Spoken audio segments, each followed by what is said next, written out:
Golf to Go is brought to you by the Hagen Oaks Golf Super Shop. Here's Frank LaRosa. We are at the 2014 Hagen Oaks Golf Expo, and I am with one of golf's luminaries, Roger Cleveland. So thrilled to have you. You know, your name is in my golf bag. I have your wedge in my golf bag. Well, I'm proud of that.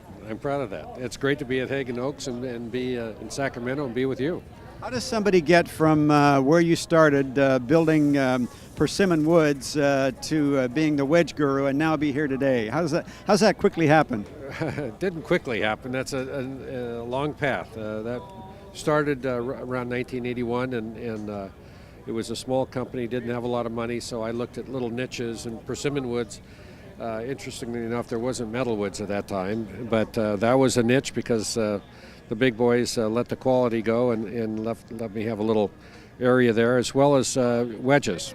Nobody was paying any attention to wedges, and they were using old ones, the pros, and that was my test center. And so I started experimenting and got some great feedback from them, and introduced the 588, or actually the 485 was the first, and that won a couple of U.S. Opens, and then the 588 was after that. And the numbers stood for the fourth.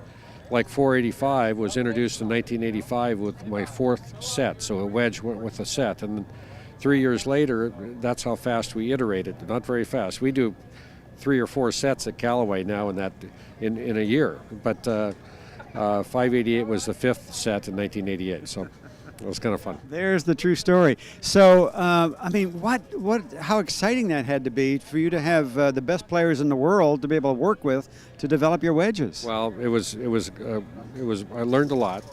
I have nothing but ears when I go out there because they're hitting machines, but they talk to you.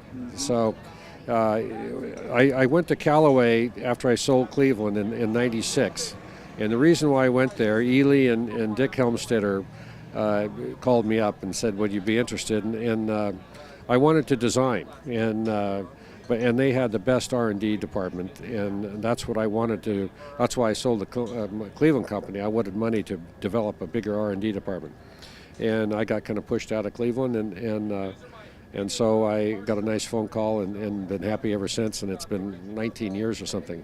So, but who's counting, huh? Yeah, exactly. So but I had fun. What's the biggest mistake we make as wedge players? I mean, it's, even from the point of picking them to trying to hit the shots.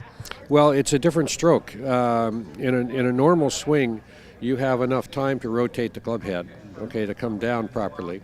In a short swing, when you're just trying to hit it 20 yards or 30 yards or 10 yards, okay, you need to get the club head in the same orientation so you come down with the sole of the club.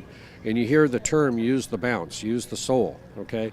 You can't use the sole if you don't turn and rotate the face to create loft and create a position so the sole can come down. You have to do that very quickly. So on a short shot, the club head has to move first. On a big shot, your arms initiate the swing, and your club head kind of drags along behind. On a short shot, your arms don't move. You rotate them, and the club head moves to create the power and the force for the shot. But that sets the orientation up to use the sole.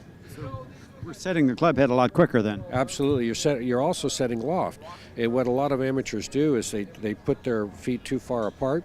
Okay, they rotate their lower body too much on the shot, and don't rotate to create loft on the backswing, but try to do it on the downswing, reverse weight shift, and hit behind the ball and blade it, and all bad things happen. So it's really an upper body rotation, okay, and then just let the club come down with the loft, and it's perfect. How about that? There's about a $5,000 lesson from the man that should know. That's Roger Cleveland. Thanks, Roger. My pleasure. Nice to be with you.